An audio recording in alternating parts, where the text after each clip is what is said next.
things I can share about this design are that initial community meetings. We had a lot of community meetings and outreach and work with libraries, programmer stakeholder groups, quite a big group. And what we heard from everybody was the library had to stand out and fit in all at the same time. And so we did that in part by looking at the massing of it, how it fits in this streetscape. So you'll notice that we have two lower portions of the building that flank the sides against the neighboring buildings, and then we stand out here with the front entry. We also looked at the cityscape here along visitation and noticed that most of the storefronts come right up to the back of the sidewalk, right? It's a very common line down here. And then the few moments of relief that we have are the more civic culture. It's at the old library, at the church. And so we said, okay, maybe this building doesn't come right up to the sidewalk edge, but steps back. That creates that front porch. This idea that this is like the city's front porch, and it's a place you can sit and be seen and kind of be part of the community even when you're a little bit off to the side. You know, have that angle. Yeah. So we can walk through. The idea here has been using the paving and the wood and the glass at the entries to really bring the building all the way through so that we can open this up and connect the trees at the front and the forest to the garden beyond. So we come through here. There's a decision to make the building here warmth. There was an interest in warmth and light. So we have the clear stories all around to bring light into the center of the library here. We have operable windows for natural ventilation, so those are on a switch and can be opened up. All of the wood in here is FSC certified, so it means it's been sustainably harvested. So there's a real intentionality about using materials and how we selected them.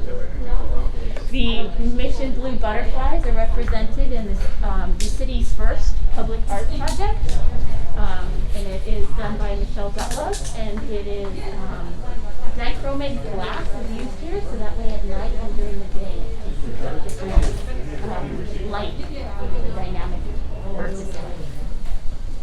Moving here to the main reading room, you can see that we have these bay windows here at the front, and they're actually turned a little bit. Part of that turn is that this is the western facade, and so what we wanted to do was make sure that we had places to sit, but that we were protecting people from too much direct afternoon sunlight. So there are trees that are placed opposite the bay windows that hopefully will grow up and fill in. They're heat here, and so they will shed their leaves in the winter and give us that light and allow light in when we want it. And during the summer, between that and the pivot and the rotation of those bay windows, it will give us the shade and will bring down the light. You'll notice it's very hard to see, but you can just see that this roof is sloped ever so subtly down to the felt banners, and then it swoops back up. Part of this was an intentionality in terms of acoustics. So the old library, we heard a lot about how it was really loud, big cacophony, and so using these tackable acoustic wall surfaces here, so this can receive hurt, and things can go up there between those panels and then this subtle tip of the roof. It makes it so that you don't have all parallel surfaces for acoustics and noise pinging around in the building. We also did daylighting studies within the model and design process to see that to get light into a building that can't have windows on either side. We brought in skylights here. The splay of the well helps to bring the light down farther and make it such that this library is, all of its spaces could be 76% natural daylight. So we really could, on a sunny day, turn off all these lights and have ample light. That'll help to bring our energy loads down. We have the teen area up here, so we have a kind of gradation of ages between the main reading room, and we move down into the teen area to this next area, and then the children's area beyond over here.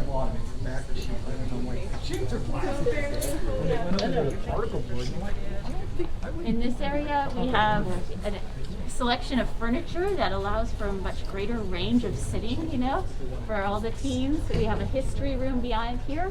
That history room is acoustically isolated. Those doors are acoustically isolating so that this can be a city-used meeting room. It can be a study room, and it can be one more space for the community to use.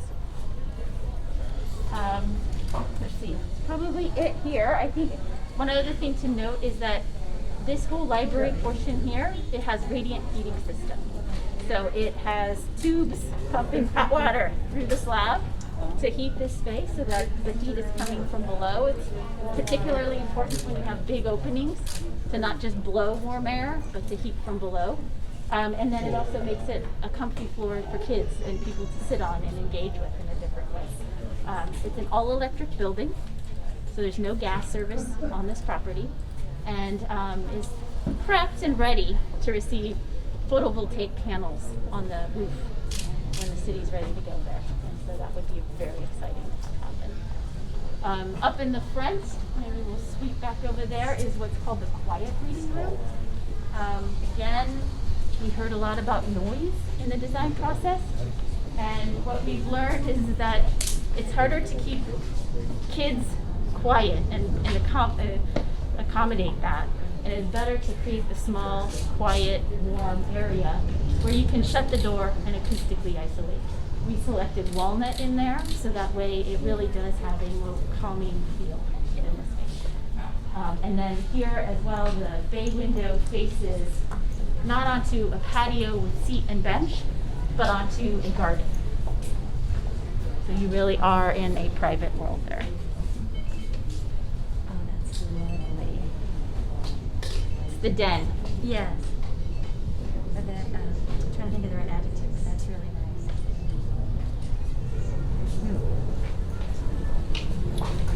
Spiders down here. We have the staff workroom here. And information desk, and there was a thoughtfulness to the location of this information desk in terms of directly opposite the teen area and eyes on the children's area beyond.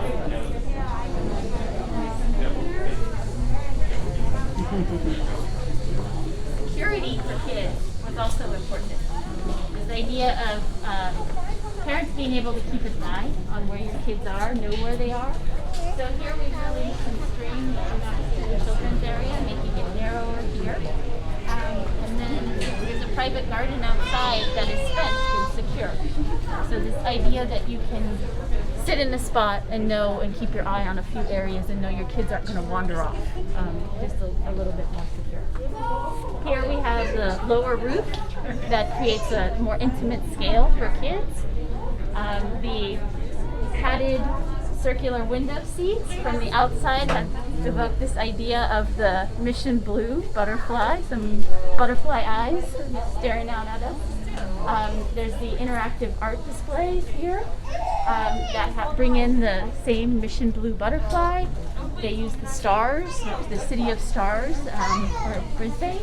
And if you even tap them, it's hard to see, but when you tap the stars, it lights up the star above, which is, I think, it's hidden. You have to know to go touch it, which kids always seem to figure out.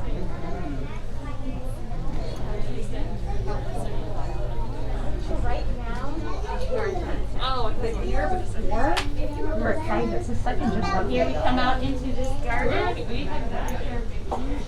Yes, we have a willow hut.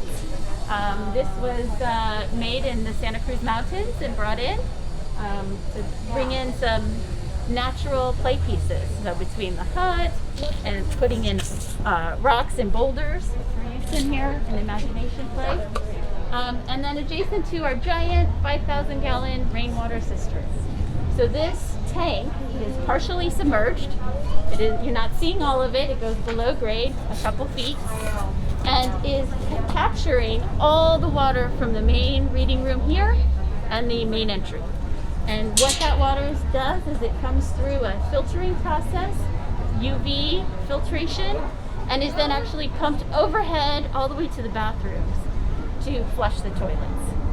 So this allows us to save 67% of potable water over the course of the year by using that stormwater. And then it's also reducing how much stormwater we're adding to the city systems. So it has two benefits for us in that action. And we decided instead of burying it fully to celebrate it and make it a demonstration and something that kids might ask about. Why do we have this and what is going on? All right. Come through here. So this is the library garden, the courtyard that was created. We heard, even today on a stormy weekend, beautiful weather. And so how do we have an outdoor room? How do we make it a space that, lovely San Mateo County Libraries, take your books outside, go for it. It makes it really great to have places to sit and be out here. We have native and drought tolerant landscape that helps to reduce between that and our irrigation and drip systems, reduces our irrigation water by 63%. So really trying to reduce water consumption on the site. You'll notice here that the pavers have gravel between them. This is a permeable paver, so it's sand set so water will come through. It continues on through the courtyard and at a certain point transitions into a thin set paver. So that way it has that visual connection between indoor and outdoor, but is actually operating in a much different way when you come outside.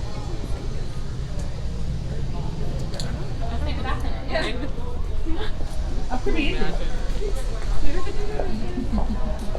On this side, we can show you that not all of our water from the roof that gets collected from the roof makes it to our rainwater cistern. Certain areas and watersheds just couldn't functionally get over there. And so we have here in the back, and then there's one similar in the front, which is a flow-through planter. So this is a engineered assembly of soil that goes actually below grade, 1.5 feet.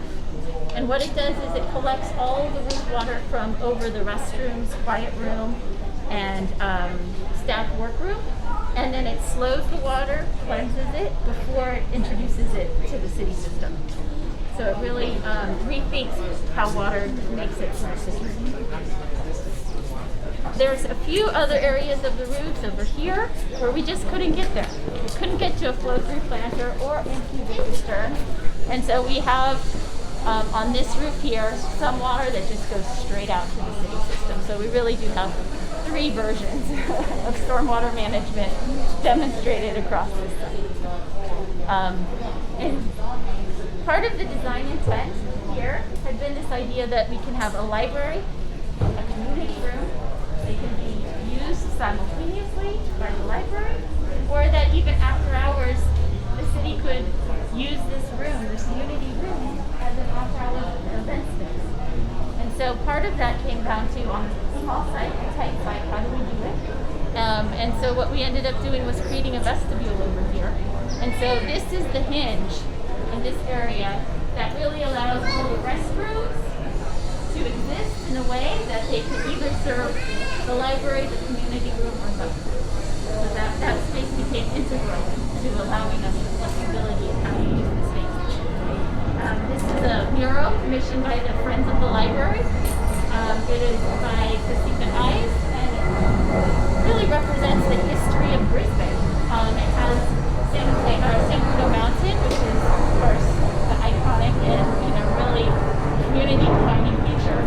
We have the Logan people in it. We have the Mission Butterfly, the red-tailed hawk. So a lot of the animals and plants that are represented here on this land or have been here before. And then also history, dates that mark the history of the library and some of the historic events that have happened here within the city. So this has been a wonderful mural, and will complement a donor wall that's coming soon. And so as we come through here to the community room, this space, we really, we looked at doing a roof like that, and then we decided that really what we needed here was something that rises up to that San Bruno Mountain. So this intentionality about really soaring the roof up to kind of pay homage to the mountain above, and set up a view so when you're on that bench there or you're coming in, you really have a sense of place as you're in the space. This room is designed with an operable partition with a big wall that can come out and close it down, so you can use this as two smaller spaces or one large space. That provides flexibility of use for the city of Mural.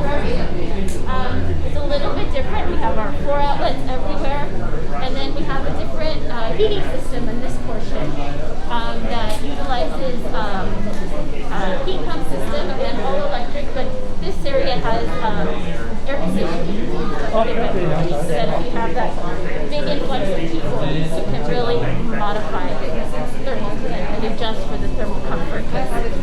Our bodies are what produces most heat in any space. So this is really used as an after-school program space, major lab, and so you can see Cemetery Library. Has it technologically decked out. And then we have this other entry here.